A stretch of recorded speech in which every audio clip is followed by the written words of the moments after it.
Mesdames, Messieurs, bien bonsoir. Le 21 février, le monde entier célèbre la Journée internationale des langues maternelles, une journée décrétée en 1999 par l'Organisation des Nations Unies pour l'éducation, l'UNESCO.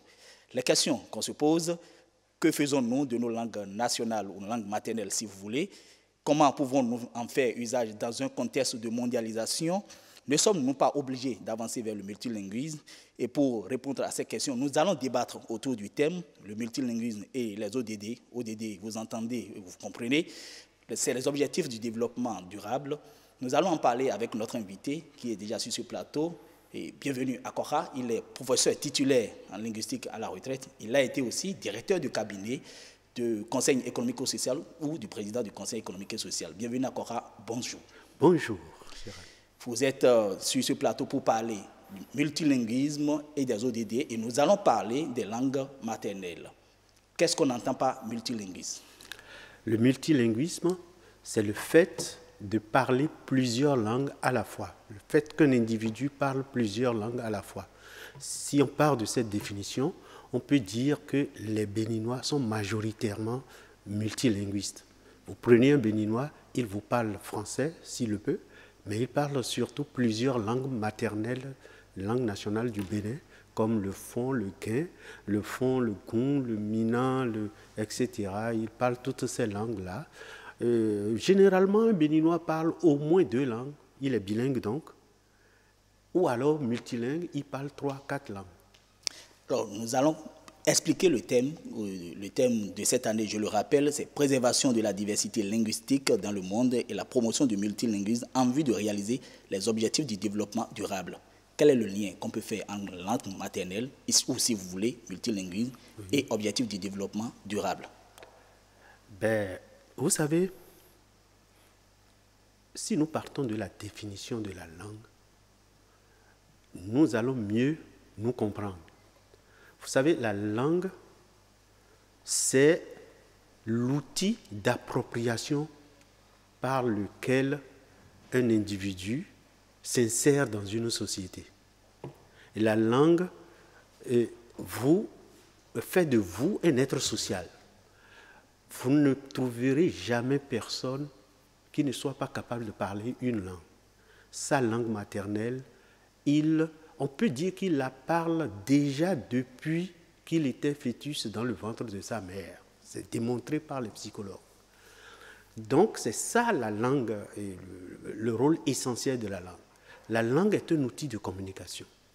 Mais la langue est aussi, au plan social, un dépôt et une forme de pensée. Donc c'est ces 3 aspects-là qu'il ne faut jamais oublier lorsqu'on parle de la langue. Il y a 3 dimensions dans la langue. Avec la langue, vous communiquez avec un autre, n'est-ce pas? Bien sûr. Avec autrui. Avec la langue, vous allez à la découverte de ce qu'on a pensé avant vous. Tout ce que nos ancêtres ont pensé et créé, c'est conservé dans les langues. Nous allons revenir aux fondamentaux dans le vif du sujet. Et maintenant, à force de parler dans une langue, la langue, votre pensée prend la forme que lui a donnée la langue dans laquelle elle est exprimée. C'est pour cela que ces 3 dimensions sont essentielles pour la langue. Maintenant, la langue que nous parlons, c'est donc inséparable de notre être intime. Et si vous dites le développement durable, mais c'est l'homme qui est au cœur de ce développement-là. Donc, le développement de la langue est indispensable, je dirais même la condition sine qua non pour que cet homme puisse se développer et développer sa société. Alors, nous irons concrètement vers les ODD, puisque c'est la question du jour. Nous irons concrètement vers les ODD. L'objectif 3, par exemple, qui parle de bonne santé et bien-être. Quel est le lien qu'on peut faire avec les langues maternelles et cet objectif 3 qui parle de bonne santé et bien-être? D'abord, le bien-être.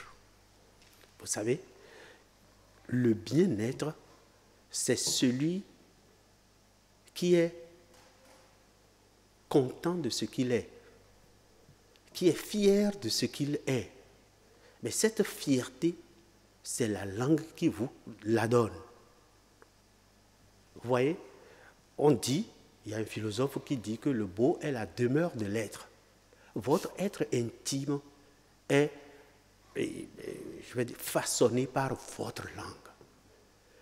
Alors, si vous êtes bien dans votre peau, vous l'êtes forcément à partir de votre langue maternelle et des langues que vous parlez. C'est cela. Et donc la langue, c'est une partie de soi-même. Absolument, vous ne pouvez pas mieux dire. La langue est une partie de soi. On ne peut pas séparer l'être de la langue qui permet à l'être de s'exprimer et de s'extérioriser. Ça, c'est le bien-être. En En parlant de santé. Mais la santé, vous savez, celui qui est bien dans sa peau est déjà en bonne santé. Et quand on est malade, je pense qu'il faut d'abord guérir dans la tête avant de guérir tout court. Et nos ancêtres le savent très bien, qui ne soignent pas les maladies, mais qui soignent la totalité de l'être malade. C'est la différence fondamentale entre les médecines, les pratiques de médecine endogène et la médecine moderne. Vous comprenez? C'est pour cela que je pense que celui qui se sent bien dans sa peau, celui-là, il sait comment maintenir sa santé. Il sait ce qu'il doit faire pour faire des soins préventifs et non attendre d'être malade pour se soigner. Concrètement, enfin plus pratique, puisque là nous sommes restés un peu en psychologie, plus pratique, lorsque vous allez à l'hôpital où, je suppose, lorsqu'un médecin ne comprend pas, par exemple, sa langue maternelle ou ne comprend pas la langue maternelle du milieu, est-ce que ça pose un problème, selon vous, pour l'accès à la santé des populations? Absolument. Absolument. Vous savez, notre pratique éducative au Bénin, malheureusement, fait que dès la maternelle, nous sommes coupés des langues du terroir, si vous voulez, de façon tout au moins formelle. Même si nous les parlons, c'est dans l'informel. Vous prenez quelqu'un qui est sorti médecin de la faculté de médecine, de la faculté de sciences de la santé de l'université d'Abomey-Calavi où j'ai servi tout le temps, mais il n'a jamais eu l'occasion, l'école ne lui a jamais donné l'occasion d'apprendre une seule langue béninoise par écrit et en contexte pédagogique de classe. Et il sort médecin, brillamment, on l'envoie sur le terrain, comme nous le disons au Bénin, pour enseigner, on l'envoie pour soigner les populations. Mais les populations lui parlent sa propre langue maternelle, mais il est incapable de pratiquer la médecine avec cette langue parce qu'il ne l'a pas étudiée comme il a eu l'occasion d'étudier le français et l'anglais en classe. C'est pour cela qu'il est très important que lorsque nous sommes à l'école, nous puissions conquérir le droit de parler nos langues maternelles à l'école et de les étudier au même titre que les langues étrangères. J'ai été 20 ans directeur du Centre béninois des langues étrangères. Sebelaye. Et je sais quels soins nous mettons à apprendre les langues étrangères. Mais la langue maternelle, les langues béninoises, mais c'est dans ces langues, avec ces langues, que nous exerçons notre profession à la sortie de l'université. Mais tout se passe comme si cela allait de soi. Que Fonou, qui est envoyé à Zakota, puisse pratiquer la médecine enfant. Ce n'est pas évident du tout. Parce qu'il se découvre en ce moment-là étranger à sa propre culture et à sa propre langue maternelle. Résultat, le courant ne passe pas entre le patient et le médecin et je présume qu'il peut y avoir beaucoup mauvaise pratique, par exemple, de la postologie. Absolument. Et même des erreurs médicales qu'on ne découvre pas ou qu'on découvrira bien longtemps après. Alors, les objectifs de développement durable, c'est plusieurs objectifs. Nous allons en parler, encore de 2 objectifs avant de parler d'autres choses dans ce débat. Il y a par exemple l'objectif 6 qui parle de eau propre et assainissement. Eau propre et assainissement. Oui. Multilinguisme ou langue maternelle. Quel est le lien eau propre et assainissement? Mais vous savez que nos populations ont un problème majeur au Bénin. C'est le problème de l'eau potable. Et vous le savez aussi bien que moi. Mais toutes les campagnes de sensibilisation qu'on a eu à faire sont nécessaires. Mais ces campagnes doivent se faire de manière intelligente dans les langues béninoises pour permettre aux populations de savoir les bienfaits de l'eau potable. Alors, si ce problème pose en même temps le problème du transfert de connaissances et de technologies, lorsque vous enseignez les langues béninoises à l'école, n'importe quel enfant qui rentre à la maison peut être vecteur des idées nouvelles sur la perception que les populations elles-mêmes ont de l'eau, parce qu'ils doivent savoir les gestes rudimentaires qu'il faut faire pour assainir l'eau. Par exemple, chauffer l'eau et la laisser se refroidir avant de boire pour éliminer un certain nombre de microbes. Ben, tout cela, avec les langues, les populations prendraient ces habitudes-là. Se laver les mains plusieurs fois dans la journée pour éviter les contaminations, etc.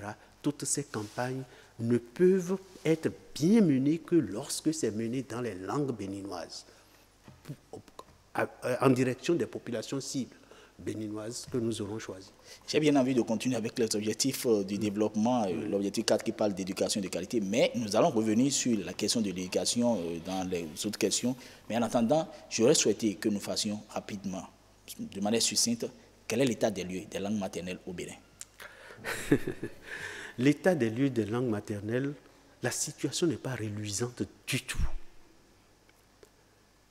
60 ans après les 68 ans, je vais dire, après les indépendances, aucune langue béninoise n'est enseignée à l'école. Notre système éducatif formel ignore royalement les langues béninoises, ce qui n'est pas normal. Vous comprenez? Par contre, il faut se réjouir que les confessions religieuses se sont beaucoup investies dans les langues béninoises. Et en même temps qu'elles s'investissent dans les langues béninoises, elles s'investissent dans la littérature orale que ces langues, les littératures orales que ces langues véhiculent. Résultat, on loue Dieu dans les langues béninoises, avec les langues béninoises, et cela se développe bien. Je confirme ce que vous dites. Il y a le père Racinou, Jean Racinou, qui est un Français, un religieux français qui est resté au Bénin et qui a sorti l'un des tout premiers dictionnaires français fond, je crois. Oui, oui, c'est bien ça, c'est bien ça. Il y a un autre Français qui a sorti un autre oui, français d'origine espagnole qui s'appelle Basile Seguirola. Voilà. Et lui, il a fait fond français. C'est la preuve que nos langues intéressent, comme nous nous intéressons aussi aux Français.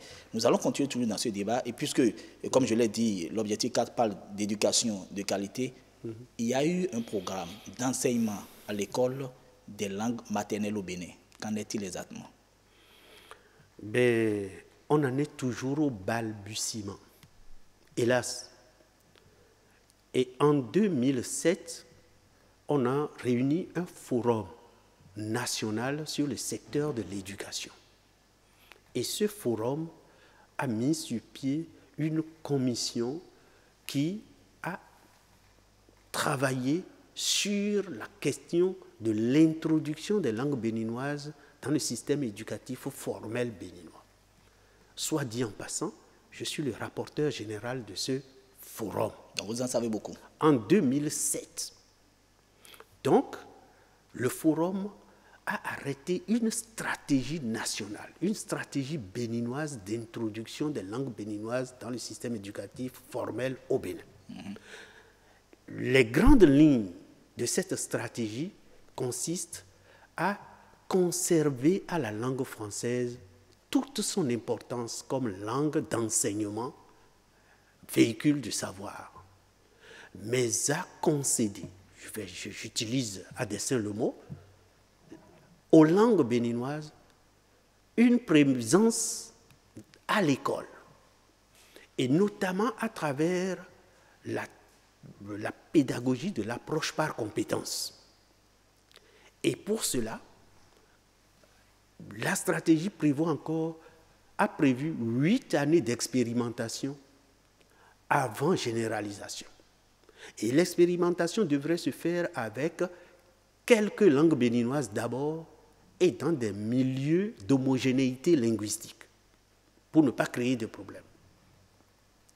Alors, la confusion s'est vite installée. Après, on a pensé qu'on a déjà choisi des langues alors qu'il n'était pas question de choisir, puisque la stratégie a formellement prescrit d'enseigner les langues béninoises comme matière, en même temps que le français. Cela veut dire, cela revenait de façon concrète à donner 2 heures d'enseignement des langues béninoises au primaire, au secondaire et même à l'université, dans les 3 ordres d'enseignement à la fois. Et justement, cela crée une certaine synergie. Donc le béninois, l'objectif était affiché. Il s'agissait de permettre aux élèves béninois de se contempler à travers leur propre langue maternelle, tout en continuant leur cursus dans la langue française. Et c'est ce que nous avions théorisé à l'époque en termes de complémentarité dynamique entre le français et les langues béninoises. Est-ce qu'il s'agissait d'avoir une langue maternelle officielle, ou enfin, même si c'est officieux, une langue maternelle nationale si vous voulez, oui, un peu comme le Wolof au Sénégal, ou le Swahili en Tanzanie ou au Kenya, ou encore le Lingala dans les 2 Congos? Vous savez, la question de langue est une question très sensible, parce que c'est très subjectif. Vous parlez Marie, vous me l'avez dit tout à l'heure. Si. Moi, je parle fond. Mais quand vous parlez Marie, moi, je comprends. Quand je parle fond, vous me comprenez. Tout à fait. Mais au nom de quoi nous allons dire que le Marie et le fond sont 2 langues différentes?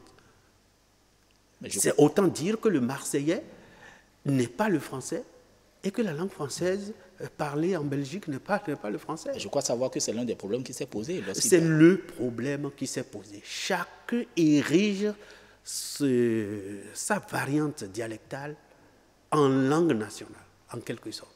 Et tout le monde s'accroche à sa variante, alors qu'on peut aller au-delà de cette vision des choses. Je vais vous dire, j'ai présidé pendant longtemps une commission de correction des épreuves de langue nationale, épreuves facultatives de langue nationale au baccalauréat au Bénin ici. Quand on dit langue fond et affiliée et parentée, les élèves des collèges s'inscrivent massivement dedans et la correction se fait très bien. Lorsque vous prenez une copie, vous savez bien que celui-là, il est en train de vous parler Marie. Quand vous prenez celui-là, cette autre copie vous parle Gon. Cette autre copie vous parle à Isor. Et résultat, cela se passait très bien. Cela se passait très bien. Il y a eu un travail des professeurs d'université, des professeurs linguistes, qui permet aux Béninois d'utiliser un même alphabet pour écrire leur langue. C'est-à-dire, le même alphabet peut servir à écrire toutes les langues. Vous pensez que ça pourrait aider à l'enseignement de la langue maternelle? Mais évidemment, c'est depuis 1976 que cette harmonisation de l'orthographe des langues nationales béninoises a été obtenue et instaurée. C'est même un décret qui a prescrit cette orthographe-là. Alors, cela veut dire que lorsque vous voulez apprendre à lire et à écrire une langue béninoise, vous avez les mêmes codes graphiques et qui s'inspirent abondamment de l'alphabet phonétique international. Ce qui fait que lorsque vous êtes multilingue, comme on vient de le dire, vous n'avez aucune difficulté à partir de la lecture du guinminant à la lecture du goun, à la lecture du fon, à la lecture du mari, à la lecture même du yoruba. Donc, vous pensez que nous avons déjà quelques fondamentaux qui pourraient nous permettre d'avoir... Absolument, c'est un pas très important. Et le matériel didactique. Voilà. Avec cette orthographe, nous avons élaboré beaucoup de documents didactiques qui sont abondamment utilisés dans l'alphabétisation et l'andragogie, c'est-à-dire la formation des adultes et autres. Alors, ces documents existent. On peut et on doit les améliorer, mais pour cela, il faut d'abord définir des objectifs pédagogiques pour des niveaux d'enseignement déterminés. Donc c'est à ce niveau-là qu'on est maintenant, définir les objectifs. Sinon que nous sommes à une étape où on pourrait quand même commencer. On devrait avoir déjà commencé. Lorsque nous avons fait ce forum national sur le secteur de l'éducation, à la sortie de ce forum, bon, un professeur linguiste, comme moi, littéraire aussi, Béyonvi Roger, a été nommé ministre de la culture, et de la promotion des langues nationales. Alors, il a fait ce qu'il a pu. Mais à partir d'un certain moment, le politique a décidé de faire un rétropédalage. Et puis, nous sommes dans ce rétropédalage jusqu'à présent. Nous allons avancer et avant de passer aux perspectives, est-ce que, vous allez répondre rapidement à cette question, est-ce que vous pensez que sans langue nationale, on ne peut pas se développer? Moi, je suis certain que notre mal-développement ou notre sous-développement, pour être plus précis, tient essentiellement au fait que nos langues béninoises sont écartées de l'école. Parce que la formation de l'homme qui doit assurer et assumer le développement de ce pays, cette formation, lorsqu'elle est amputée de la langue maternelle, vous n'avez pas le type d'homme qu'il faut pour promouvoir un développement. Vous l'avez déjà souligné tout à l'heure, mais je souhaiterais qu'on revienne là-dessus. Est-ce que le fait d'enseigner les langues nationales, on doit rentrer en conflit avec la langue officielle qui est le français ou l'anglais, ou supprimer carrément ces langues au profit de la langue nationale, ou c'est d'enseigner la langue nationale à côté de ces langues-là pour en faire du multilinguisme, comme l'indique le thème de cette année? Les scientifiques ont démontré que le multilinguisme est un enrichissement de l'esprit. Cela veut dire que nous ne devons pas avoir peur de l'introduction de nos langues maternelles à côté de la langue française. Moi, je pense qu'il ne faut surtout pas commettre l'erreur d'aller en guerre contre la langue française. Le temps est déjà parti. Nous allons finir avec cette question-là. Oui. Les perspectives selon vous, à court, moyen et long terme, quelles sont les perspectives que vous envisagez? Rapidement, en 30 secondes. J'envisage que le système éducatif béninois, le système éducatif de mon pays, repose sur la complémentarité dynamique entre le français et les langues béninoises, et que l'homme béninois que l'on veut former puisse être un homme imprégné de sa langue maternelle, fier d'être béninois et de ce qu'il est, fier de sa culture béninoise, mais en même temps ouvert sur le monde avec cette langue française que l'histoire nous a léguée et que nous avons réussi à nous approprier. Aujourd'hui, je peux dire que la langue française est une langue que les Africains francophones se sont appropriés. Et à partir de ce moment, cette langue peut assurer leur ouverture sur le monde en même temps que l'anglais et l'allemand et d'autres langues. Mais cela ne peut jamais remplacer le bien que les langues béninoises font aux Béninois, parce que on ne respectera jamais un Indien sans ses plumes. De la même façon, un Africain, un Béninois ne sera jamais respecté sans sa langue béninoise. Merci, professeur. Merci pour cet entretien qui a été des plus fructueux. Oui. Nous avons échangé, mesdames, messieurs, nous avons échangé autour du multilinguisme et l'objectif du développement durable. Nous avons échangé autour de ce thème parce que le 21 février, c'est la journée internationale des langues maternelles. Le thème réservé cette année, c'est préservation de la diversité linguistique dans le monde, la promotion du multilinguisme en vue de réaliser les objectifs du développement durable. Merci de nous avoir suivis. Prenez le rendez-vous pour le dimanche prochain.